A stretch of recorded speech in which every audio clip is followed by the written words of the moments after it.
আয় পিসো আয় পিসো দেখ তোর বন্ধু আইছে পিসো আয় আয় আয় আয় আয় আয় আয় এই যে আমার পিসো আসে পড়ছে ওই যে তোমার বন্ধু আসছে ওই যে আয় আয় ও যাইতেছে তো আজকে আমি চুলা বানাইছি চুলা দেখামু সবাই রে চুলা বইরা খড়ি টড়ি রাইখে দিছি আগুন ধরানোর জন্য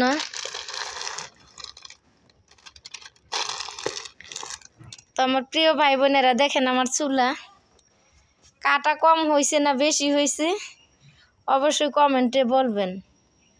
এটা হচ্ছে বড় চুলা আমি রান্না করার জন্য বানাইছি আর এইটা হচ্ছে তাহামিদের চুলা তাহামিদ চুলা ভাত খাইব তা প্রতিদিনই কয় আম্মু চুলা বানাই দাও এখন সিমেন্ট দিয়ে লেপা লাগবো এটা কারণ মাটি তেমন ভালো ছিল না মাটি ফাইটে গেছে এই জন্য সিমেন্ট দিয়ে লেপা নিলে সুন্দর হইব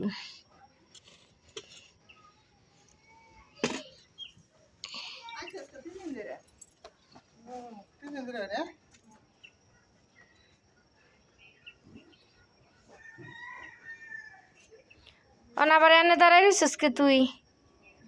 হ্যাঁ এই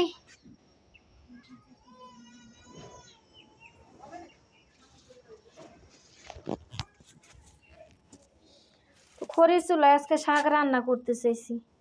শাকগুলা খুবই টাটকা শাক একদম একের শাক এই যে ভালো লাগবো খাইতে না সেই সুন্দর এখানে সবাই এখানে ফসল ফলায়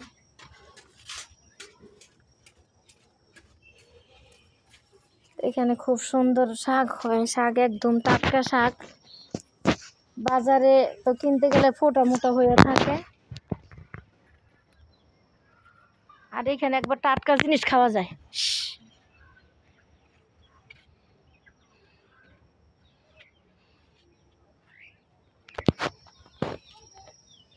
মুরগির জন্য রাখা যায় না কিছুই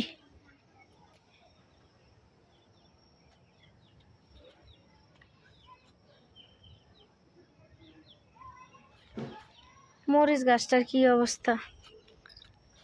ভালোই তো হয়েছে বেগুনও ধরতেছে